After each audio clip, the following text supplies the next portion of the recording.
오늘은 하늘의 사람들 20번째 시간으로 사도행전 4장 32절에서 37절까지 큰 은혜를 얻어라는 제목을 가지고 하나님 은혜의 말씀을 좀 여러분과 나누려고 합니다. 우리가 계속해서 지금까지 보고 있는 이 사도행전은 무슨 행전이라고 또 다른 말로 얘기했죠? 성령행전이다. 성령행전이다. 성령께서 사도들에게 임하고 그 사도들의 역사를 기록한 것이 바로 이 사도행전이다. 그래서 사도행전의 중심에는 사실은 사도가 중심이 아니라 뭐라고요? 성령께서 역사하는 그 간증을 적어놓은 것이 바로 사도행전이에요. 그래서 사도들에게 임한 이 성령님의 역사를 보면은요, 이해가 되지 않는 일들이 벌어집니다. 사람의 상식과 우리가 일반적으로 설명할 수 없는 일들이 사도들의 마음과 삶 가운데서 일어나는 일들을 우리가 보고 있다라는 거죠. 보세요. 사도들이 말씀에 대해서 들어본 적이 있습니까? 말씀을 읽어본 적이 있습니까? 회당에 들어가서 말씀을 상고한 적이 있습니까? 그런데도 불구하고 그랬었던 일자무식했던 사도들이 성령이 임하니까 어떻게 돼요? 말씀이 막 깨달아지면서 구약의 말씀을 가지고 인용해 오질 않나? 그 말씀을 수천 명 앞에서 명설교가 돼가지고 막 유창하게 말씀을 증거하는 이해되지 않는 일들이 막 벌어지는 거예요. 예수의 이름 때문에 십자가 앞에서 스승을 버리고 다 도망쳤었던 사람들이죠. 근데 그들에게 성령이 임하니까 어떤 일들이 벌어졌어요? 다락방에 꽁꽁 숨어 있었던 그들이 성령이 임하니까 다락방에서 뛰쳐나와 거리로 나와 예수의 이름 때문에 숨어서 지냈던 그들이 예수의 이름 때문에 목숨을 걸고 그의 이름을 증거하는 사람들이 됐다는 거예요. 여러분, 이게 상식적으로 이해가 되냐는 거예요. 성령이 임하면 말로 설명할 수 없는, 상식으로 이야기될 수가 없는 일들이 벌어지는 것을 믿으시길 바랍니다. 상식이 기적이 되는 성령이 충만한 가정과 우리 교회가 되기를 주님의 이름으로 축원합니다. 아멘. 저는 요즘 가정에서 우리 예마 금요 집회를 하고 있어요. 목요일은 발렌시아에서 모임을 하고 금요일은 이 벨리에서 모이는데요. 제법 많이 모입니다. 성전에서 모일 때보다 더 많이 모이는데 그만한 이유가 있어요. 많은 은혜가 흐르는데요. 한 분이 이런 고백을 하는 것을 들었습니다. 지금까지 교회는 오랫동안 다녔지만 어느 때보다도 지금 예수님과 가장 가까이 온 것 같은 느낌을 받는다고. 어떤 분은 우리 교회 다니는 분이 아니에요. 근데 말씀과 예배가 좋아가지고 나오시는 분이 이 예배에 참여를 하면서 말씀을 이렇게 보는데요. 10수년간을 신앙생활 하는데 처음으로 말씀이 울컥울컥 자기 안에 들어오는 것들을 처음으로 체험하게 됐다는 거예요. 그 간증을 하는 거예요. 어떤 분은 믿음이 좀 약하신 분이에요. 신앙도 좀 약하신 분이에요. 근데 이 시기에 하나님 앞에 간절하게 자녀를 위해서 기도를 했어요. 자녀에 큰 문제가 있어가지고. 근데 기도를 하는데 기적적으로 자녀의 문제가 해결된 것을 엊그저께 간증하는 걸 제가 들었어요. 본인이 믿음이 없는 분이셨어요. 근데 자기가 아무리 생각해도 이루어질 수 없는 일이 이루어지고 보니까 이건 내가 한 게 아니라 누가 했다? 하나님이 했다라는 자기 스스로 고백할 수 없는 고백을 하고 있더라는 거예요. 이해할 수 없는 일들이 막 곳곳에서 일어나는데요. 여러분, 성령이 임하게 될 때 말할 수 없는 일들이 막 벌어진다는 거예요. 제가 여러분들에게 꼭 부탁하고 싶은 메시지는 뭐냐면, 여러분이 조금만 영적으로 눈을 열고 조금만 영적으로 귀를 열면은요, 지금 우리 옆에서 말로 설명할 수 없는 일들을 성령께서 우리를 통해서 행하시고 있다는 것을 믿으셔야 돼요. 오늘 본문을 보면은요, 이런 말이 안 되는 성령이 임한 공동체에 세 가지의 사건이 등장을 하고 있어요. 저는 이 세 가지 사건을 좀 깊이 보길 원합니다. 한 가지 한 가지를 좀 보면서 성령께서 눈에 보이지 않고 잘 들리지는 않지만 우리 가운데서 어떻게 역동적으로 우리를 끌어가시는지, 어떻게 우리에게 은혜를 부어주시는지를 살펴보고, 여전히 신년에 우리 가운데 보이지 않지만, 들리지 않지만 그 성령의 능력을 경험하는 가정과 우리 교회와 공동체가 되시기를 주님의 이름으로 바랍니다. 아멘. 첫 번째 여러분과 함께 살펴볼 사건이 있어요. 정말 이해되지 않는 사건이 발생합니다. 유무상통이 일어났다라고 이야기해요. 유무상통.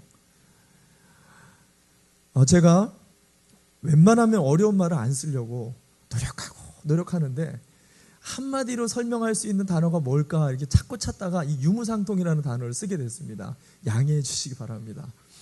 유무상통, 고사성어죠. 있을 유, 없을 무, 서로 상, 통할 통 해가지고 있는 자와 없는 자가 서로 물건을 통하게 쉐어한다라는 의미를 갖고 있는 거예요.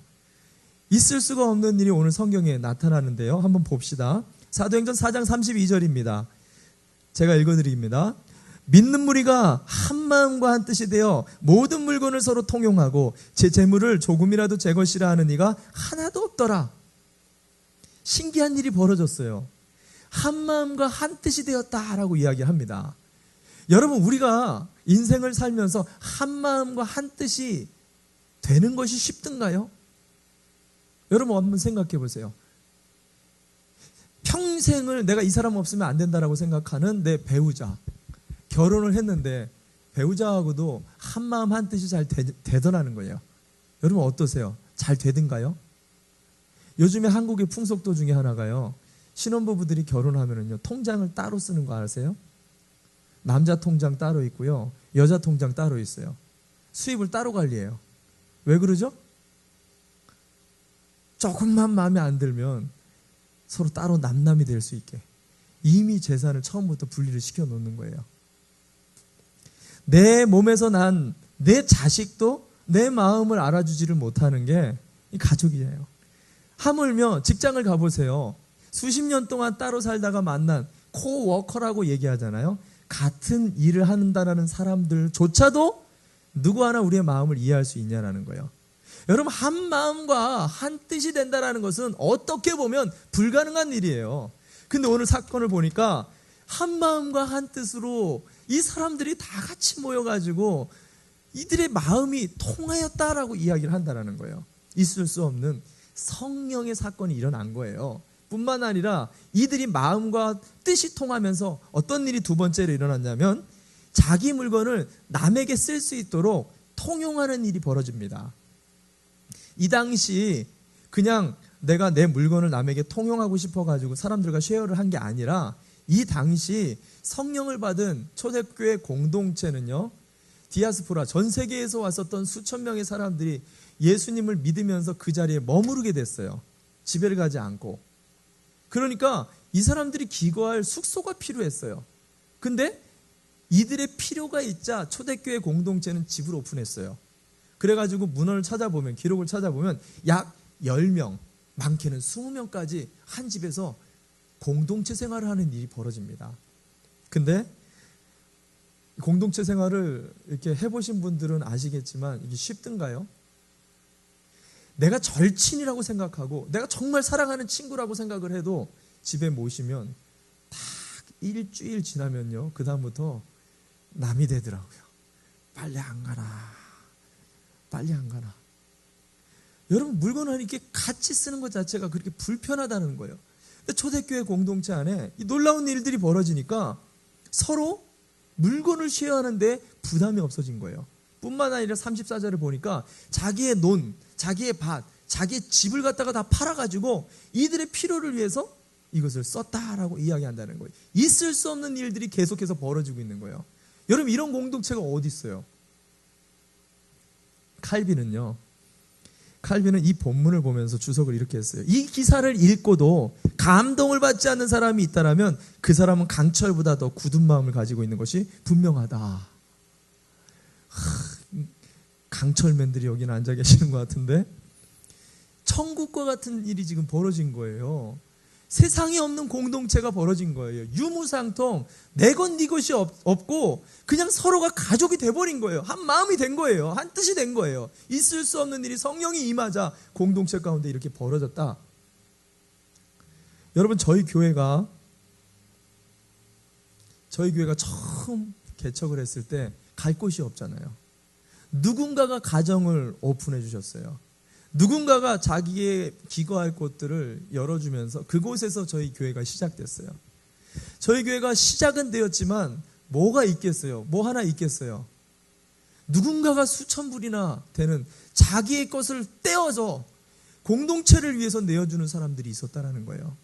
누군가는 자기 먹을 것이 없는데도 그 먹을 것을 싸가지고 누군가를 위해서 내어주는 사람들이 있었어요. 누군가는 자기의 은사, 자기의 봉사할 것들을 자기의 몸밖에 드릴 게 없다라고 와가지고 물신양면으로 돕는 사람들이 있었어요.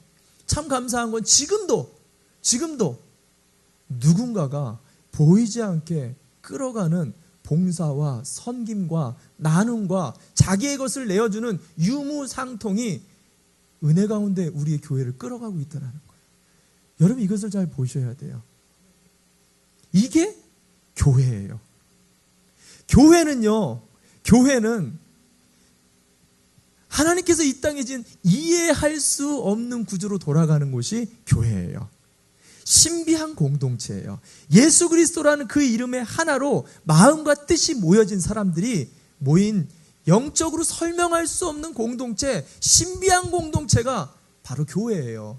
근데 이걸 자꾸 이해하려고 상식으로 만들어버리려고 할 때 교회는 분란이 일어나는 거예요.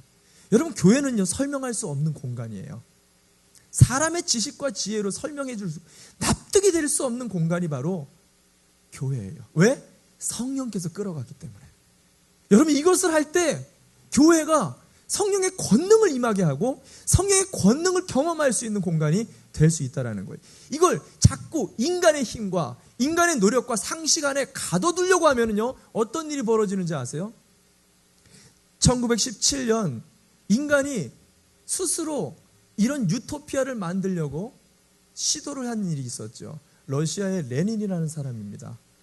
그가 러시아에서 혁명을 일으켜서 무려 6천만 명을 학살합니다.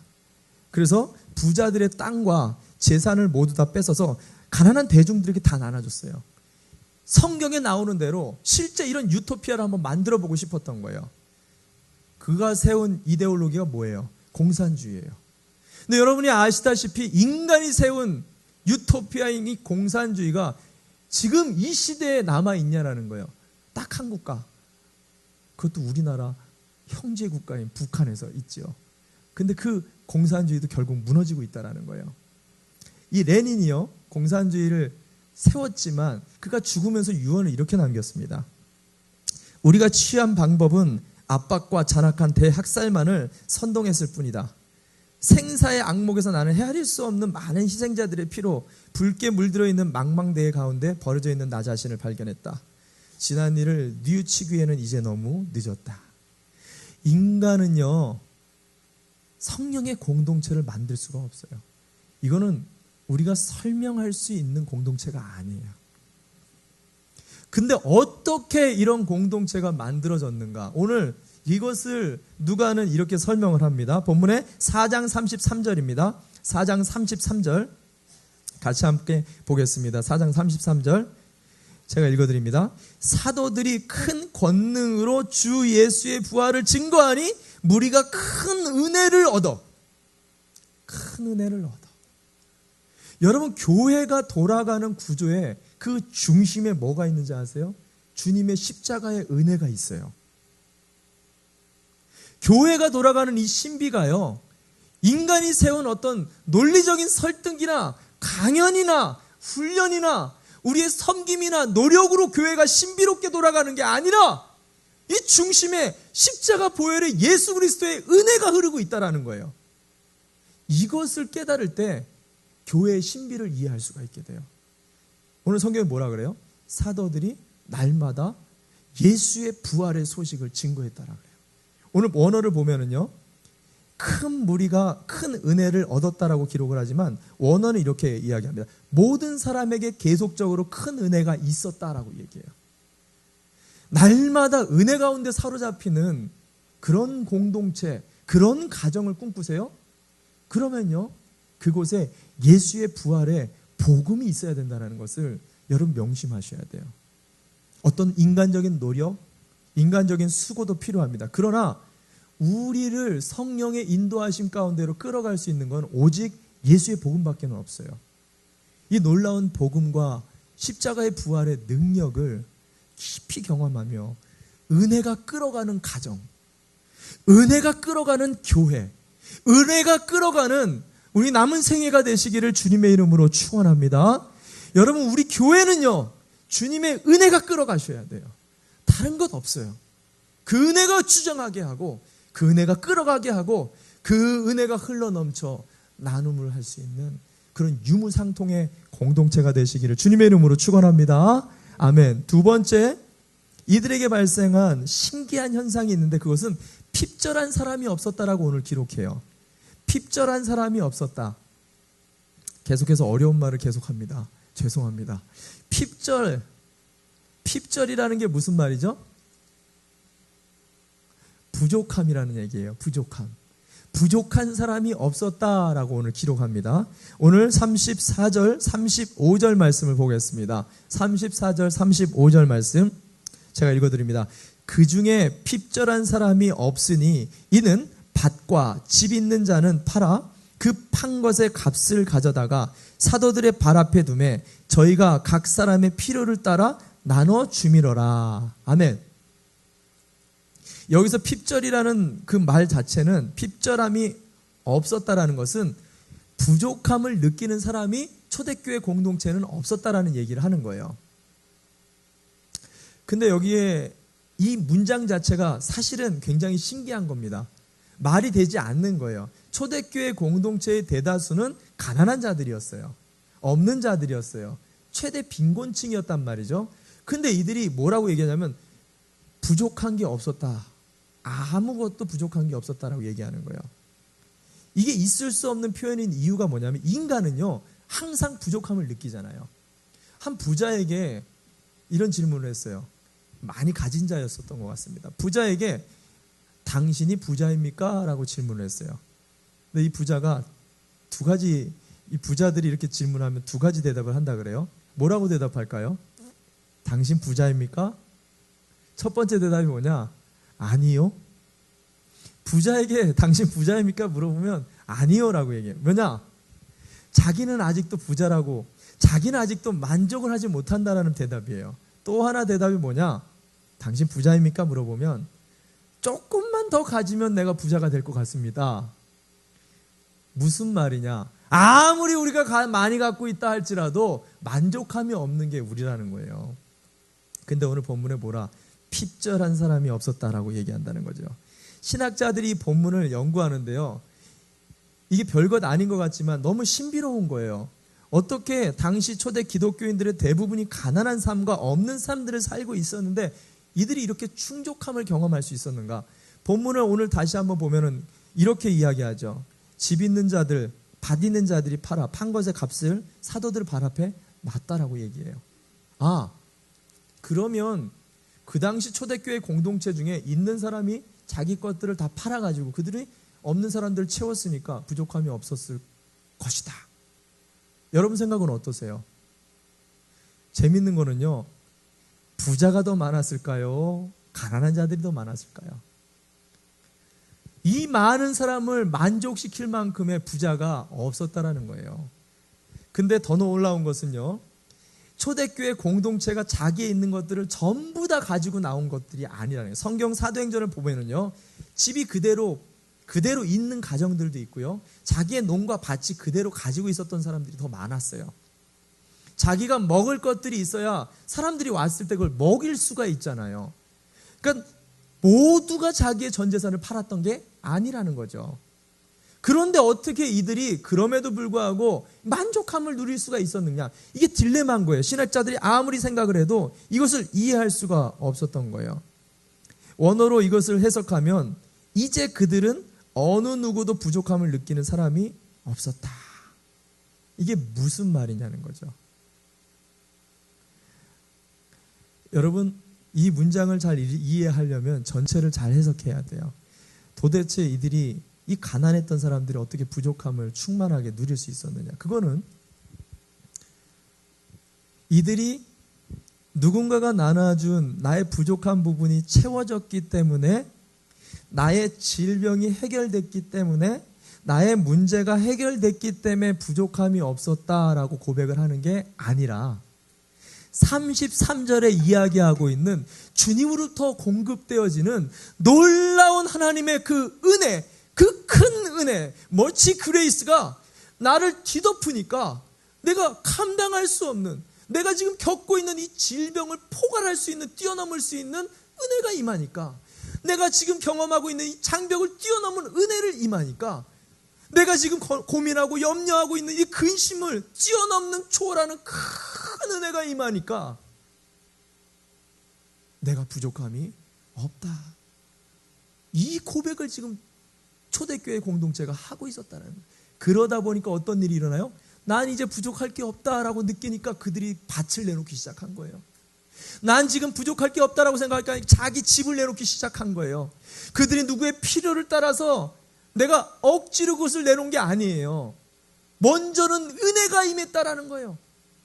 예수 그리스도의 십자가에 놀라운 그 은혜가, 그 큰 은혜가 임하니까 자기가 붙잡고 있었던 소유를 놓기 시작한 거예요. 우리 하영이 얘기를 제가 가끔 하는데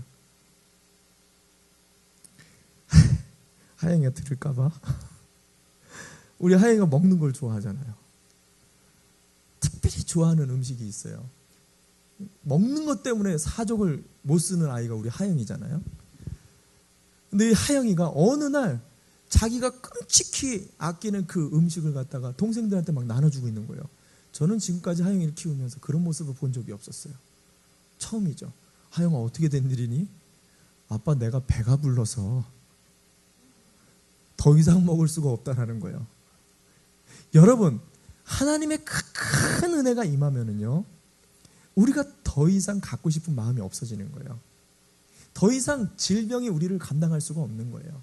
더 이상 염려나 근심 자체가 우리를 함몰할 수가 없는 큰 은혜를 경험하게 된다는 거예요. 이 놀라운 은혜가 오늘 이 자리에도 성령을 통해서 우리의 심령 가득히 넘치는 그런 우리 예수인들 되시기를 바랍니다. 근데 오늘 이 본문을 자세히 보니까 제 마음에 걸리는 구절 하나가 튀어나와요. 그게 뭐냐면 오늘 본문의 후반부에 나옵니다. 4장 35절 말씀, 걸리는 말씀 하나 봅시다. 35절입니다. 제가 읽어드립니다. 사도들의 발 앞에 둠에 저희가 각 사람의 필요를 따라 나눠주미러라. 37절 후반에도 나옵니다. 사도들의 발 앞에 두니라. 끊임없이 반복해서 나오는 건 뭐라 그러죠? 강조예요. 사도들의 발 앞에 자기 전 재산을 다 털어가지고 그 물질을 갖다가 누구 앞에? 사도들의 발 앞에 갖고 왔다라는 거예요. 이 어감이 사실 좀 불편하게 만듭니다. 왜 하필 사도들의 발 앞이야? 실제로 로마 카톨릭에서는 이 말씀을 기점으로 해가지고 이것을 기준으로 해서 모든 그 성도들의 재산을 몰수하거나 성도들의 재산을 막 모으기 시작한 거예요. 그래서 교회가 부자들이 되는 거예요. 신부들이 부를 축적하기 시작했던 거예요.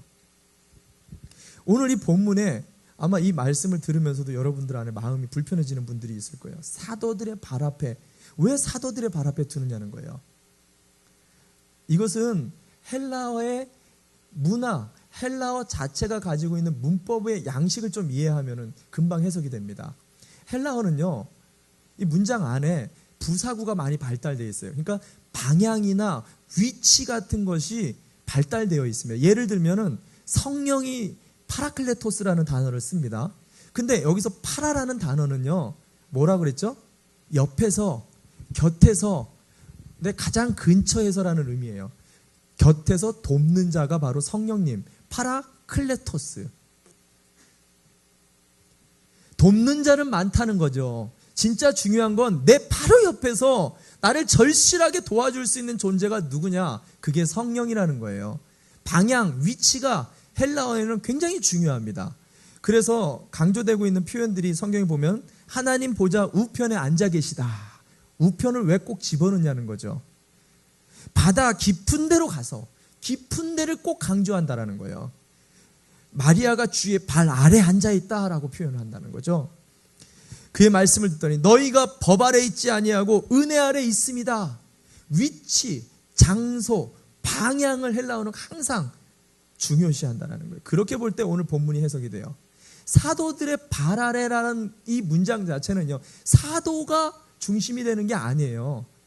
발 아래로 우리의 모든 속가매고 있는 물질을 발 아래로 낮췄다라는 거예요. 내려놨다라는 영적인 의미를 갖고 있는 거예요. 여러분, 인간은요, 물질이 발 아래에 있지 않고 머리 위에 있어요. 우리가 물질을 벌고 우리가 물질을 끌어가는 게 아니라요, 실상은 물질이 우리를 끌어갑니다. 물질이 우리를 주도하고 있어요. 사도행전 5장 다음 주에 본 내용이기도 하지만 하나만 가지고 와서 보면은요, 아나니아와 삽비라가 5장에 등장합니다. 근데 이들이 자기가 판 전체의 돈을 가지고 나왔어요. 근데 속였죠. 베드로가 이것에 책망을 하죠. 책망을 하면서 그가 속인 내용을 이야기하는 부분입니다. 5장 4절 말씀이에요. 5장 4절 말씀 한번 같이 함께 보겠습니다. 땅이 그대로 있을 때에는 네 땅이 아니고 판 후에도 네 임의로 할 수가 없더냐? 어찌하여 이 일을 네 마음에 두었느냐? 사람에게 거짓말한 것이 아니요 하나님께로다. 여러분, 이 문장을 잘 보셔야 돼요. 땅이에요. 아나니아와 삽비라의 땅이에요. 근데 그전에는 자기 땅이었고 그것을 판 돈을 가지고 있는 순간도 자기 거예요. 근데 베드로가 뭐냐 그러냐면 그들의 마음속에 너는 그전에도 네 게 아니었대요. 지금 판 이후에도 네 게 아니래요. 소유에 네가 이 소유 자체를 소유하고 있는 게 아니라 소유가 너를 소유하고 있다는 말을 하는 거예요. 머리 위에 물질이 있는 것을 책망하고 있는 이 단어라는 거예요. 자, 이걸 제가 좀 풀어서 설명을 해드리면, 제가 아는 집사님 한 분이 있었어요. 집사님이 아는 선교사님을 이렇게 후원했는데, 선교사님들이 그 상황 자체가 어려운 일들이 많잖아요. 이 선교사님을 후원을 했어요. 근데 이 선교사님이 처음에 목적으로 이렇게 후원을 받았는데 그 목적과 무관하게 자기 개인 사적인 용도로 이 돈을 써버린 거예요. 큰 금액을 줬는데 돌고 돌아서 이 집사님이 나중에 그걸 들었어요. 기분이 어때요? 좋죠. 그래도 은혜스럽겠죠. 은혜가 스럽지만 여러분, 얼마나 배신감이 느끼겠어요. 내가 준 돈, 이 어렵게 모은 돈을 갖다가 몇천 불이었거든요. 근데 이것을 갖다가 마음대로 개인 용도로 몰래 써버린 거예요. 얼마나 배신감이 느끼겠어요. 얼마나 화가 나겠어요. 물어봤어요. 집사님, 얼마나 속상하세요? 그랬더니 집사님이 하시는 말씀이 놀라웠습니다. 목사님, 그건 제 돈 아니잖아요. 그건 하나님께서 알아서 하실 돈이에요. 이미 드린 돈인데 이렇게 되든 저렇게 되든 무슨 상관이에요. 하나님이 알아서 하실 거예요. 여러분, 이게 내가 소유하고 있는 것을 발 아래 내려놓다라는 의미예요. 우리는요, 내려놓을 수가 없는 존재예요. 물질에 사로잡혀가지고 그 물질이 땅이 있든 땅을 팔아놓았든 그 물질에 우리의 마음 가운데 끊임없이 연결되어져, 그래서 이것을 속박이라고 합니다. 속박. 예수 그리스도를 만나게 되면요, 놀라운 일이 벌어지는데 이 속박으로부터 자유하게 되는 거예요. 여러분, 삭개오를 아시죠? 삭개오를 보시면 예수님 오신다라는 소식을 듣고 여리고 광장에서 예수님 얼굴 하나 보려고 뽕나무 올라갔던 이 삭개오가 예수님과 눈이 마주친 다음에 예수님, 내가 오늘 네 집에 가겠다. 예수님을 영접하게 돼요. 가정으로 모시게 돼요. 그 은혜가 너무나 큰 은혜를 경험하니까 텍스 콜렉터, 평생을 돈만 모으면서 살았었던 삭개오였잖아요. 그에게 돈은 우리가 갖는 돈의 개념보다는 신이었어요. 자기의 인생 전체였어요. 그랬던 그가 큰 은혜를 경험하니까 자기의 인생의 전부였던 재산을 절반을 쪼개가지고 가난한 자들에게 주겠다라는 헌신을 해요. 거기다가 내가 토색한 일이 있으면 몇 배? 4배. 율법에서 정한 기준은 2배예요. 2배만 지불을 하면 되는데도 불구하고 4배. 뭐예요? 지금까지 인생을 속박하고 있었던 이 물질에 대해 초월을 해버린 거예요. 왜? 지금 나에게로 오신 예수 그리스도의 능력과 은혜가 너무나 놀라운 거예요. 평생을 거기에 끌려다닌 사람이 예수 그리스도의 십자가를 경험하니까 그 속박이 끊어졌다라는 거예요. 그러면서 뭐라 그래요? 예수님께서 삭개오에게?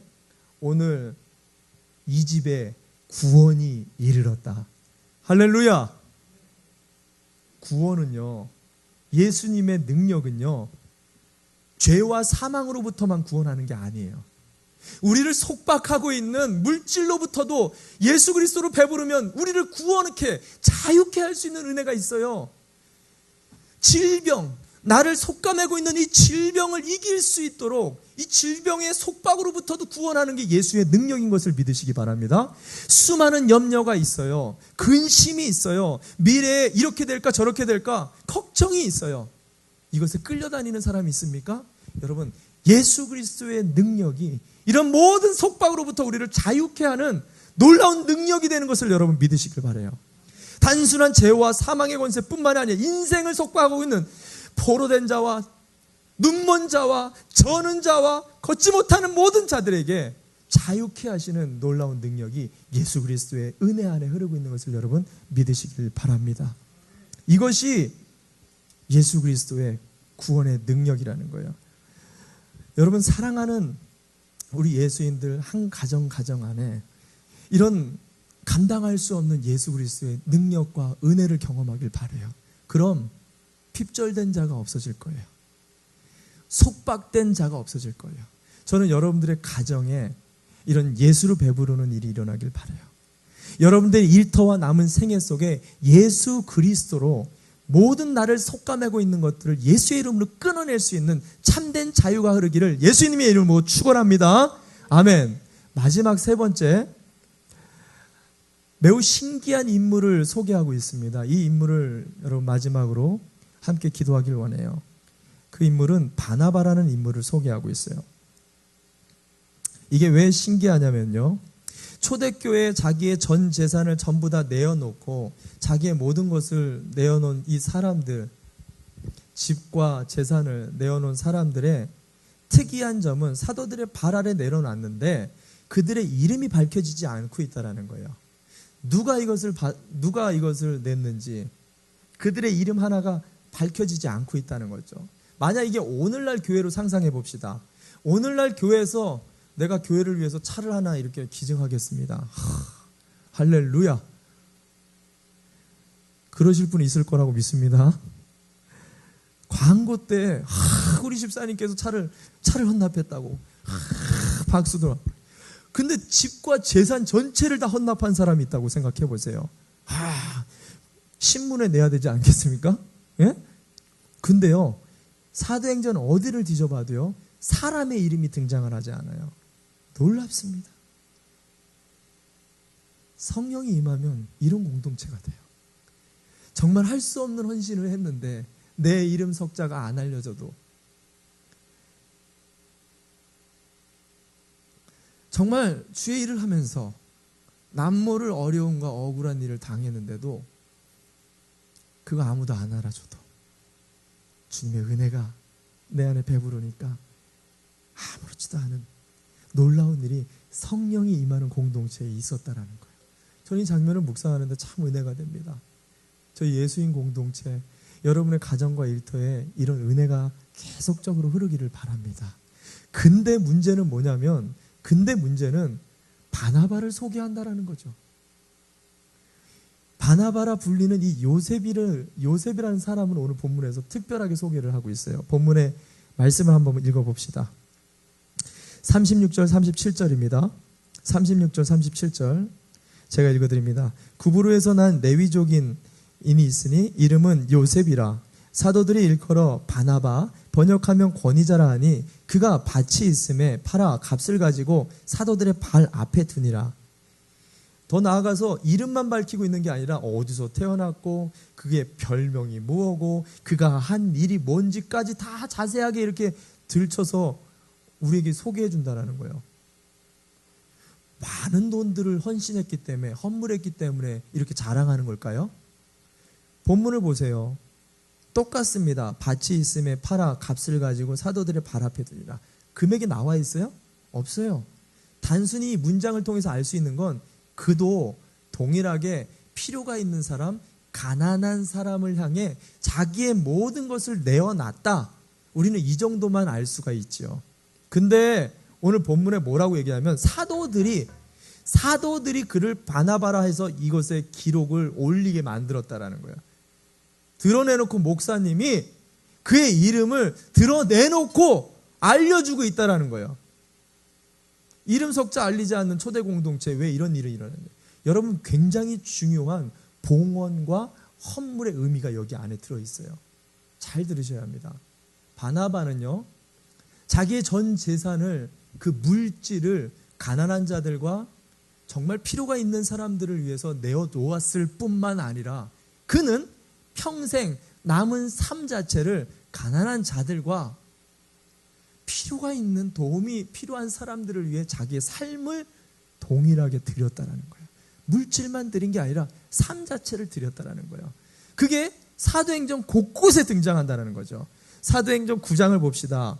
사도행전 9장을 가면은요, 사도 바울이 등장하는데, 우리가 잘 알듯이 사도 바울은 기독교를 핍박하던 자였잖아요. 근데 그가 다메섹 도상에서 예수님을 만난 다음에 그 어디로 갔어요? 아라비아로 가서 3년의 광야 생활을 하고 성령에 이끌린 후에 이제 사도가 돼가지고 예루살렘 공동체 안으로 들어옵니다. 근데 사람들이 그들이 얼싸안고 사도로서 이렇게 헌신한 새 가족처럼 받아들였나요? 아니요. 야, 이거 우리 잡아 죽일 놈이 왔다. 야, 이놈이 또 우리를 속이려고 하는구나. 이번에 이중첩자가 돼가지고 우리 편으로 왔다가 우리를 갖다가 속여가지고 아주 싸그리 전부 기독교를 씨를 말리려고 왔구나. 왕따를 시키고 그를 공동체로 집어넣어 주지를 않습니다. 그때 대사도가 한 명의 하나님의 큰 유럽을 변화시킬 큰 일꾼 하나를 이룰 수 있는 그 순간에 누가 나서느냐? 바나바가 나서요. 그래서 그를 목숨을 걸고 변호해주고 그와 한편이 되어주고 신원보증을 해주는 게 이 바나바였어요. 그게 오늘 본문의 사도행전 9장 26절과 27절 말씀입니다. 제가 읽어드립니다. 사울이 예루살렘에 가서 제자들을 사귀고자 하나 다 두려워하여 그의 제자됨을 믿지 아니하니 바나바가 데리고 사도들에게 가서 그가 길에서 어떻게 주를 본 것과 주께서 그에게 말씀하신 일과 다메섹에서 그가 어떻게 예수의 이름으로 담대하게 말하던 것들을 말하니라. 대변을 해준 거예요.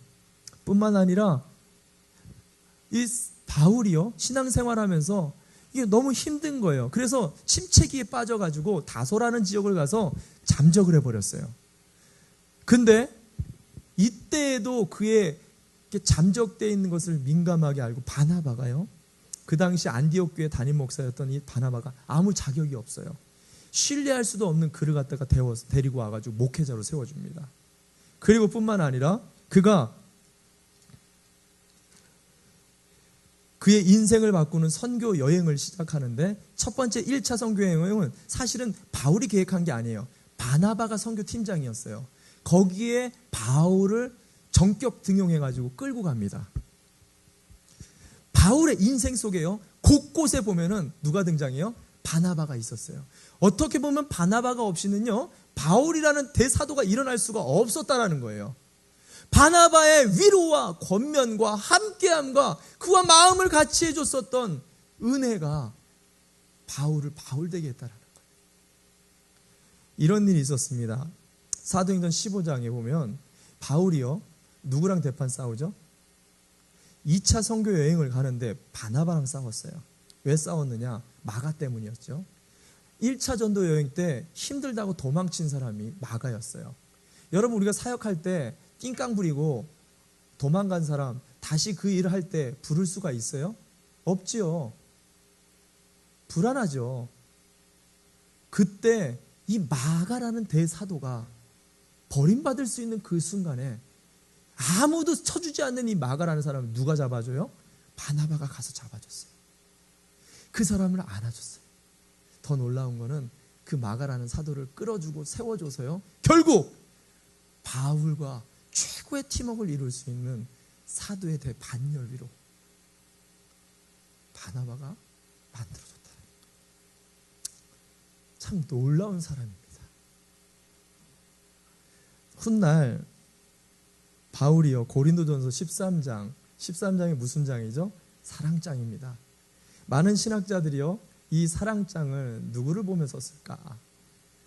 바울이 바나바를 생각하면서 썼을 거라는 거예요.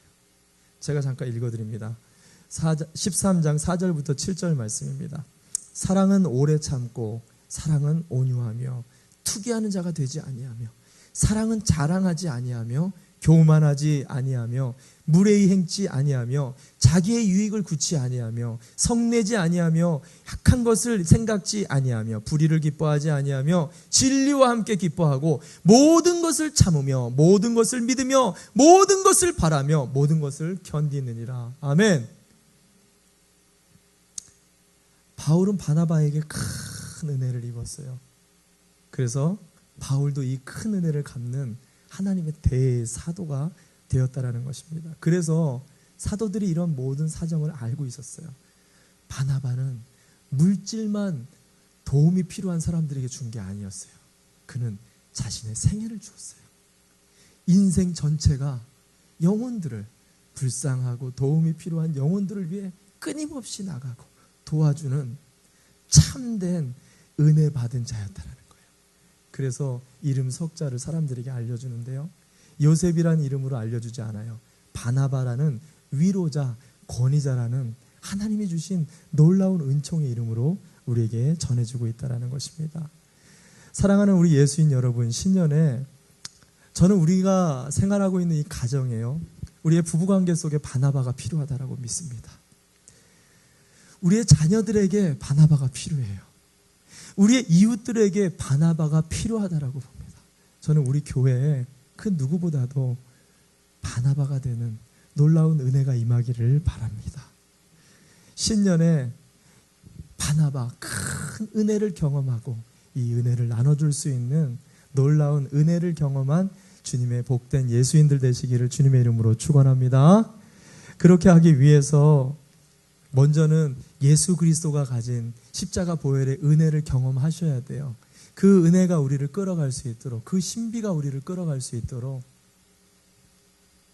그 은혜를 깊이 묵상할 수 있는 사람, 그럴 때 우리를 올가매고 있는 그 속박, 우리를 올가매고 있는 질병, 우리를 올가매고 있는 모든 염려와 근심을 주님의 발 아래 내려놓을 수 있다는 거예요. 우리의 머리 위에 있어서는요, 하나님의 은혜가 들어갈 수가 없어요. 이 우리를 속박하는 예수 그리스도의 이름으로 모든 우리를 속박하고 있는 머리 위에 있는 것들을 발 아래로 내려놓을 수 있는 놀라운 기적과 같은 일이 우리의 인생과 생애 속에 일어나기를 바랍니다. 뿐만 아니라 바나바와 같이 우리 주변의 생명들을 살릴 수 있는 예수 그리스도의 참된 증인, 은혜를 경험한 사람들의 우리의 남은 생애가 되시기를 주님의 이름으로 축원합니다. 우리 함께 자리에서 일어납시다.